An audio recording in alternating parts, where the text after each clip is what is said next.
Podcast is now starting. All attendees are in listen-only mode. Hi, and welcome to our fourth episode of Ask the Experts. Today, we're going to focus on successful virtual deployments. Again, from a safe harbor perspective, the information discussed during this webinar is based on our best practices and is based on the information we have to date. While we're not focused on configuration, it is still going to be based on how we know things are moving forward with our recommendations for social distancing and our implied implications for remote work going forward. Many of you may or may not be familiar with Collaborative, so real quick, I'll talk a little bit about who we are. We are a finance, HR, and student cloud transformation consultancy. We have over 800 Workday customers and are very proud of our 98% customer satisfaction rate. One of the things we're very proud about as well is our all-encompassing strategy planning and post-go-live services, including change management, where we have all of our change management resources Workday certified and ProSci-based methodology. And today we have experts with us, and we have over 100 product leads across Workday. And finally, we know that our happy and satisfied customers are because of our great employees, and we show that through all of our best workplaces awards that we've been getting over the last years that you can see at the bottom. And as we think about and we'll go ahead and start with Austin.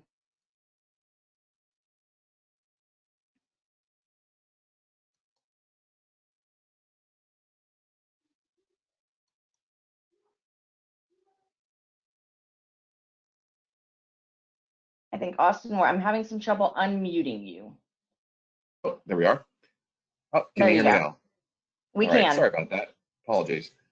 Yeah, so again, my name is Austin Bradshaw. I am the Regional Vice President here with Collaborative Solutions, and I've been with the company for going on 3 years now. I've been in the business of managing software implementations for going on about 20 years, both domestically and globally. So it's a pleasure to be here today. Thanks, Austin. And next we'll have Lee Cage.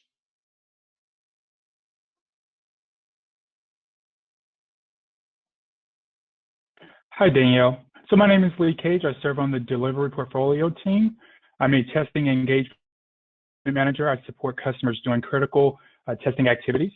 I have several years of experiences supporting add-on, medium, and large enterprise projects. And internally, I serve as a testing subject matter expert. Thanks for having me. Thanks, Lee. And next we'll have Steph.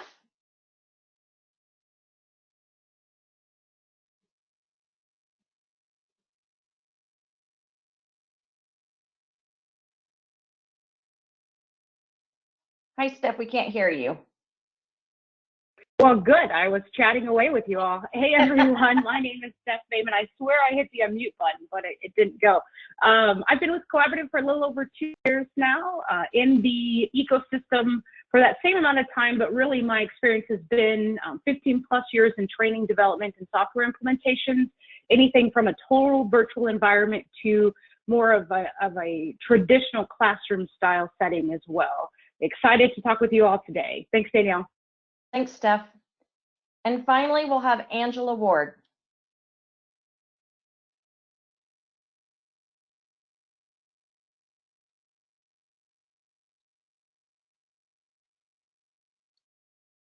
There we go. Yeah. I'm Angela Ward. I'm the director of our strategy practice. I've been in the HR realm for, we'll just say, a long time. And I've been in consulting for about 8 years in the Workday space, focusing on global large enterprise, as well as, small and medium enterprise implementations from anywhere from solutioning to advisory consulting. So glad to be here. Thanks, Angela. So we're going to talk a bit about virtual deployment, and we wanted to make sure we covered also some advisory services across strategy, change management, and training. And similar to our previous Ask the Experts, we'll open this up for audience Q&A. Please go ahead and use the questions functionality, and we'll get you unmuted to make sure that you can provide additional details. But we're going to go ahead and get started with, what are the things that we are hearing customers and prospects ask about how to be successful in a virtual environment? The first question that we've really been hearing a lot about is what projects work virtually. And from a collaborative perspective, we really feel like all projects can work remotely or in a virtual environment. Our strong synergy methodology really supports a remote environment. And we have successfully executed initial Workday implementations, additional functionality, as well as optimizations and even M&As remotely. So I think, from our perspective, it's not about the type of project. We then think about, how do we set ourselves up for success? Another question we're getting a lot about is what technology do we need to be successful in a remote environment? So obviously that's technology that supports virtual deployments. We're seeing this regardless about work from home, right? Anything that helps with collaboration, such as chat applications. Collaborative actually uses Microsoft Teams.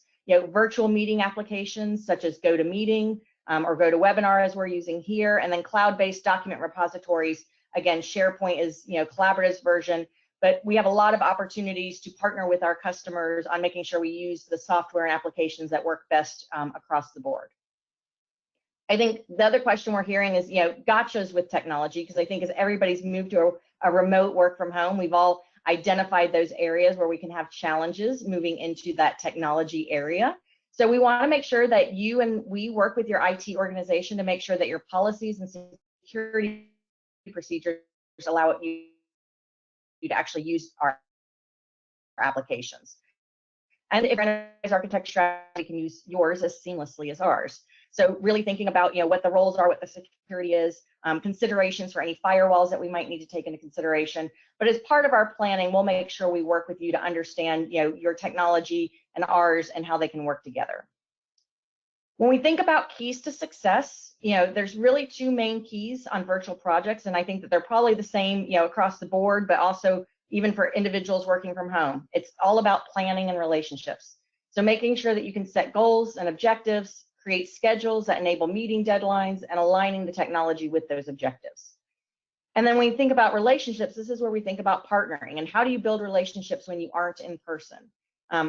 A lot of what we're hearing is, the challenges of I already know my coworkers and relationships are easy to maintain. How do we actually build them with each other? And that's what seems to be more difficult when imagining how a project would actually be run remotely.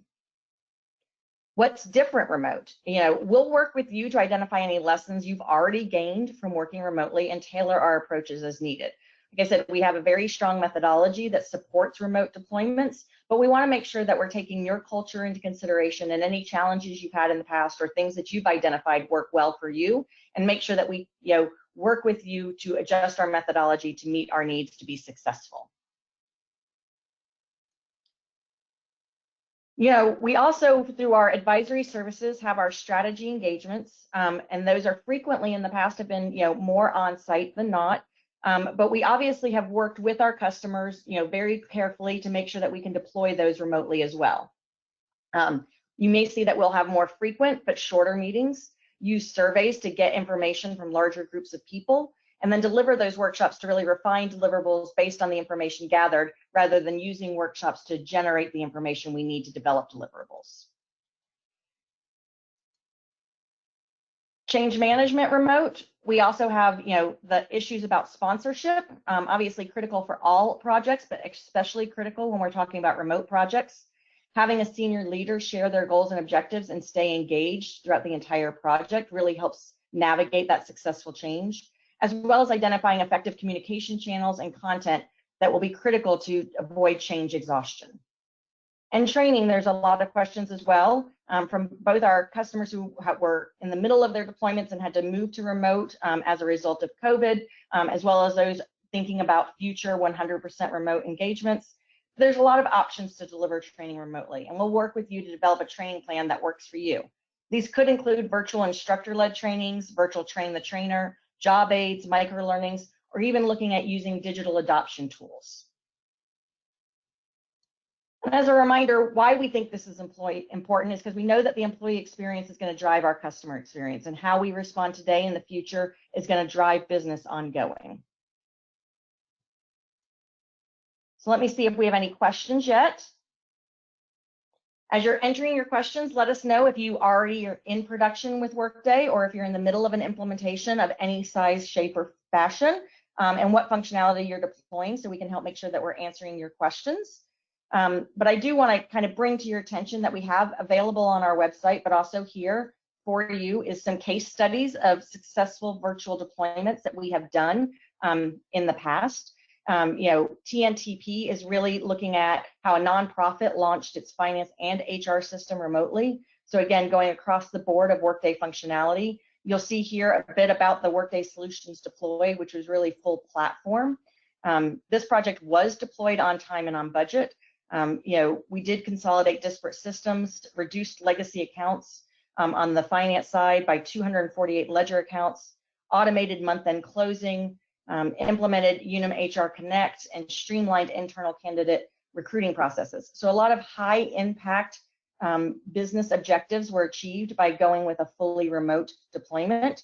And we heard back from our customer that we really provided the support needed to complete a big bang launch on time and on budget remotely.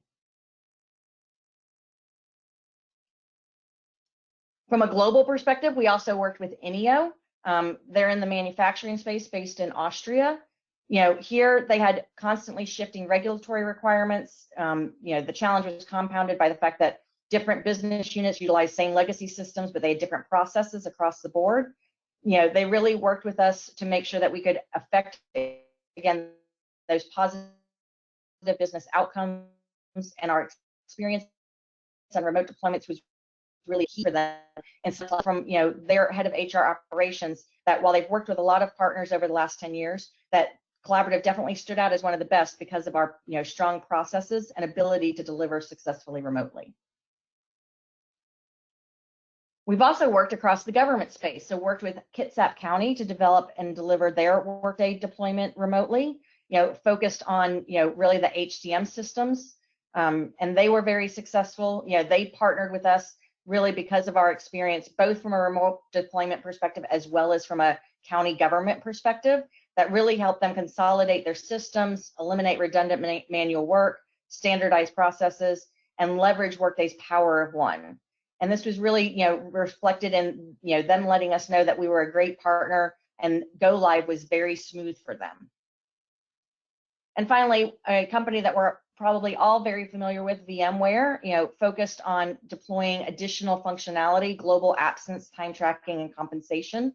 It rolled out over 100 absence plans across 46 countries on time and on budget, and virtually connected teams from across multiple time zones. So again, our experience really helped us to be successful with this customer and making sure that they could deploy additional functionality across the globe to meet their business objectives. So any questions from any of our customers or prospects that are on the line that you'd like to ask more details about how we meet remote or virtual deployment objectives? While we're getting some questions in, I'm going to go ahead and ask Austin a little bit about what he's seen as challenges to remote deployments and really how we focus on that partnering for success. Austin? Hey, Danielle.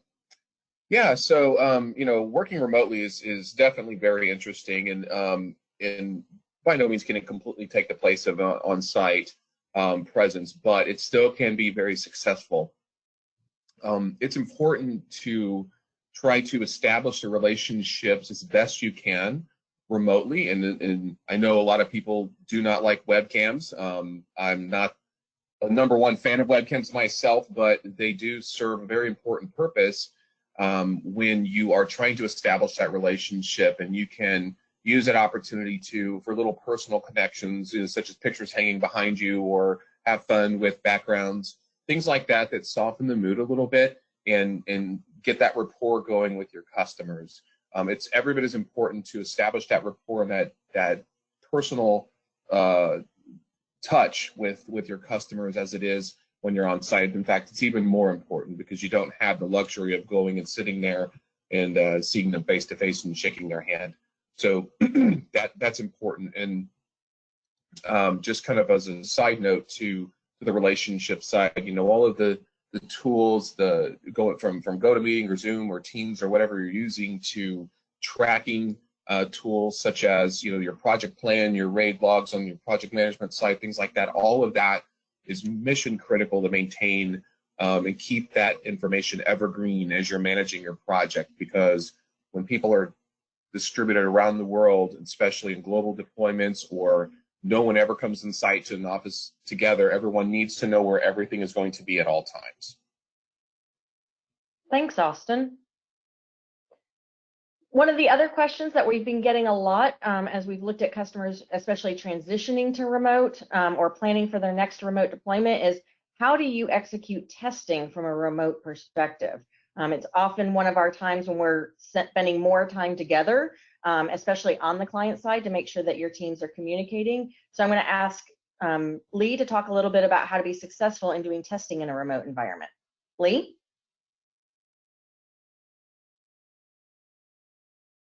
Thanks, Danielle. So I think one of the key things is, to Austin's point and to your point as well, using the infrastructure, the technology infrastructure that we have available.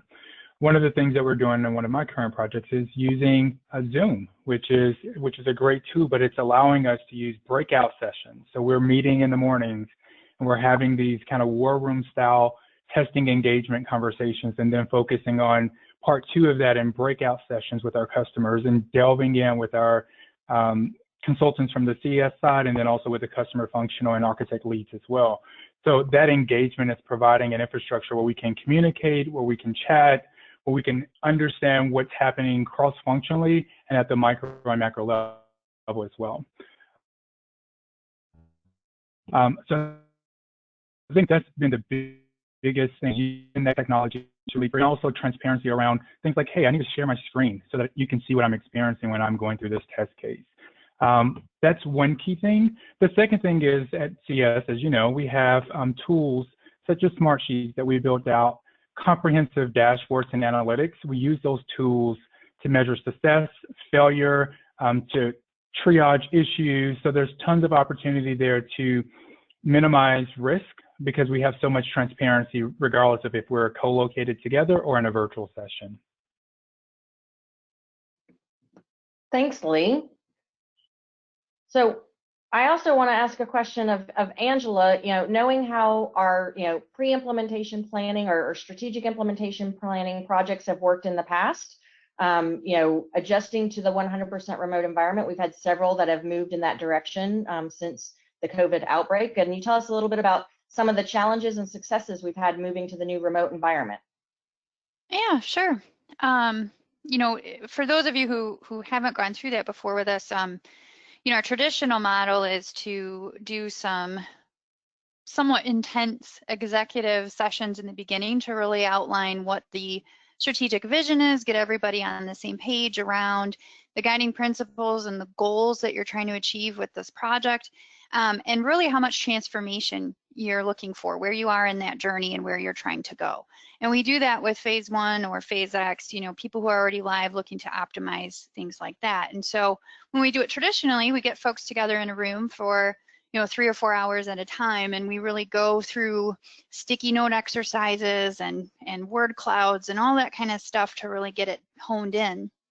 When you move to a remote model, folks' attention span is lost long before you get to the 3 or 4 hours, and productivity goes down. So we've come up with some ways to send pre-work and surveys, or to use new technology where people can vote on different things and can take an exercise like defining your guiding principles from a 2-hour exercise into 20-30 minutes of confirmation, because people are able to engage remotely with a polling tool or something like that.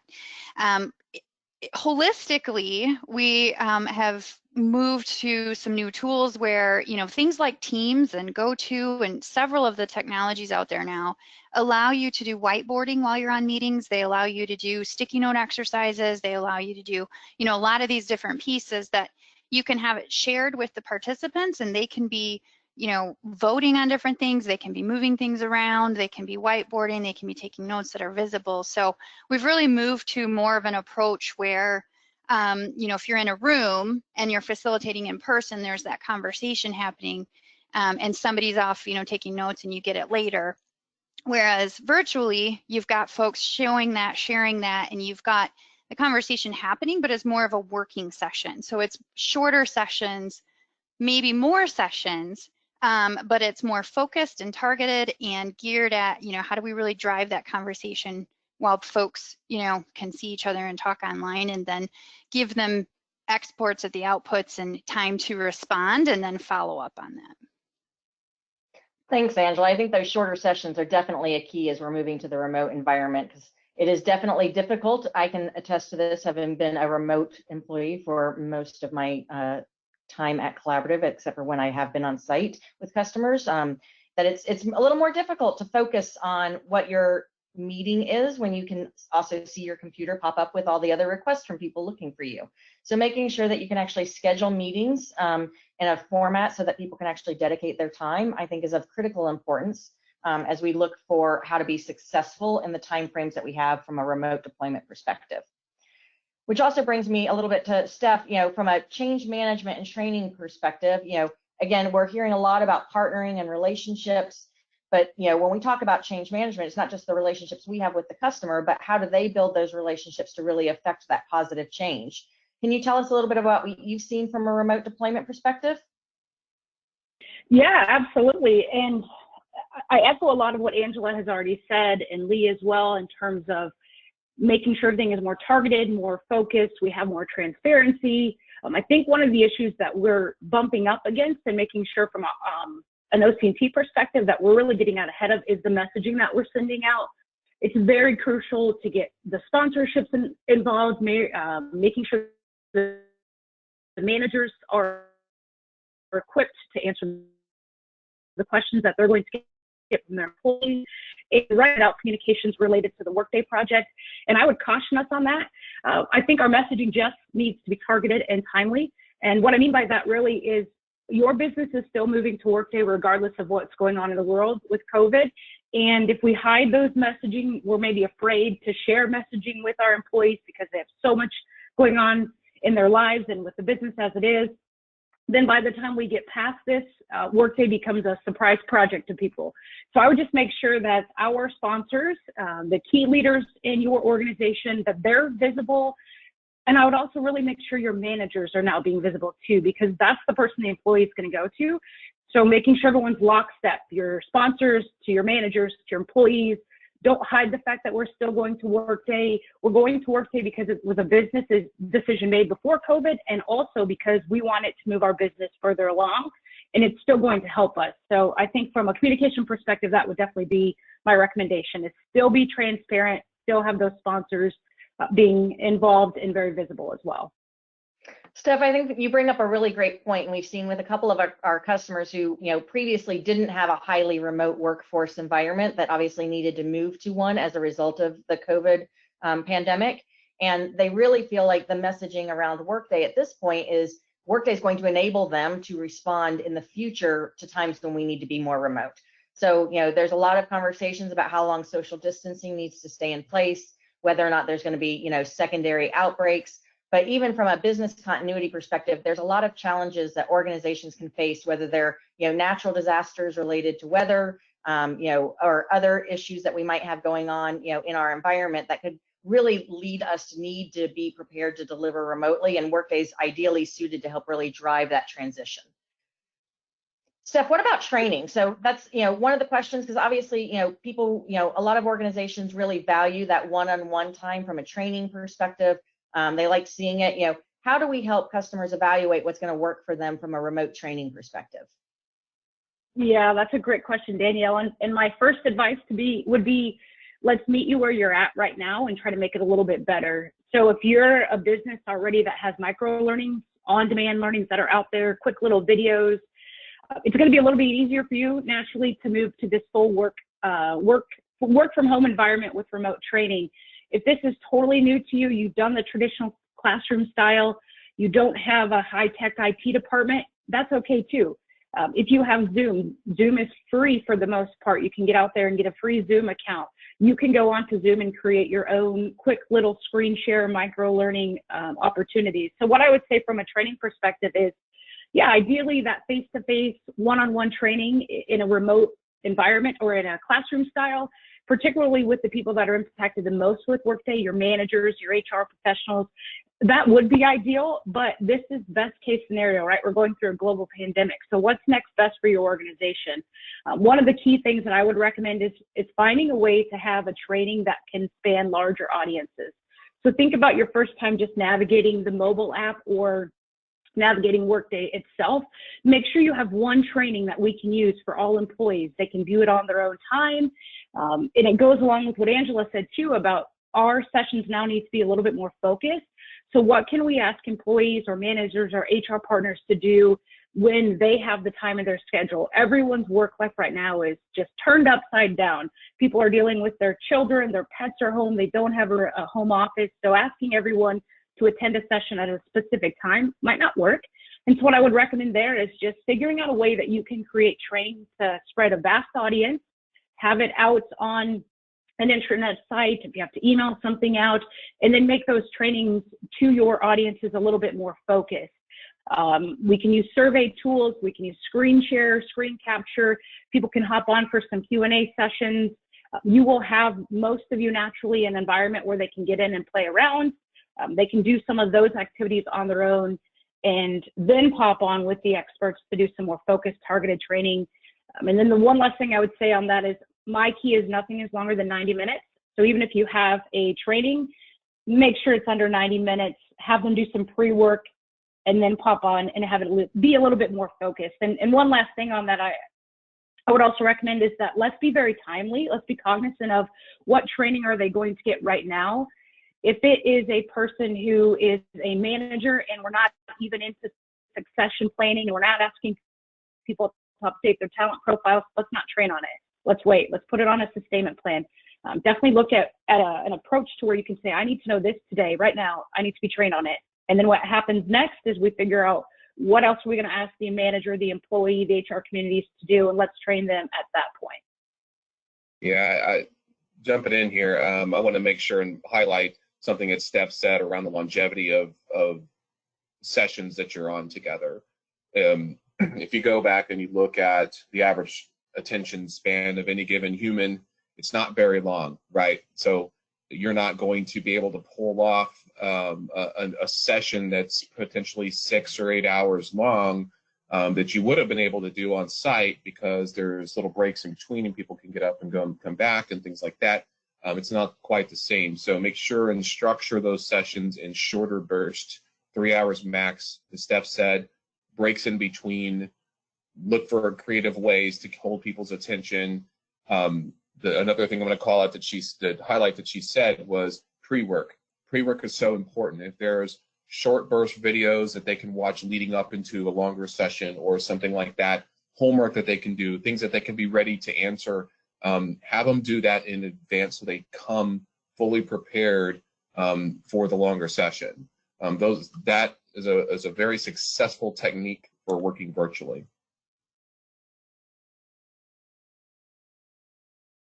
Thanks, Austin.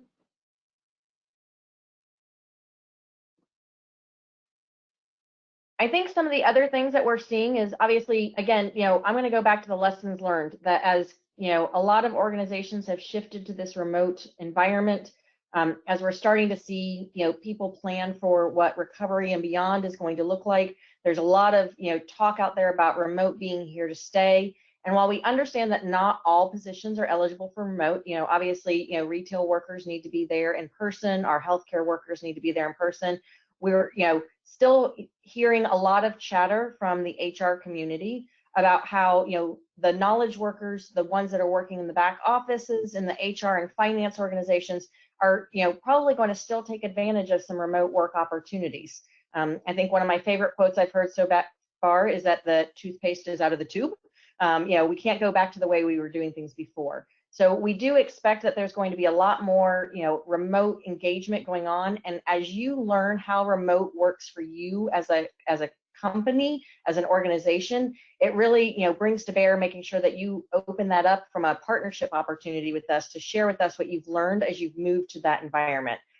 We can help share with you what things we've learned, both from our own internal remote opportunities, as well as how we've helped, these customers with their remote deployments, but making this a true partnership and collaboration to make sure that we understand what works and what doesn't work, and we can tailor our approaches to meet you where you are.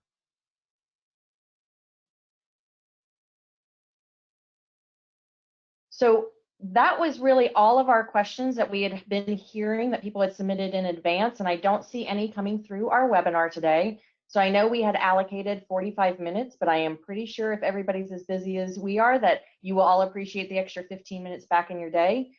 We will, as always, be posting this and sharing our recording with everyone. If you do have any follow-up questions, please feel free to send an email to digitaltransformation@collaborativesolutions.com, and we will follow up with you. But thank you all for joining our webinar, and we look forward to hopefully seeing you in the future. Our next two are going to be focused on adaptive insights, workforce planning, and the following week, adaptive insights, financial planning. Thank you.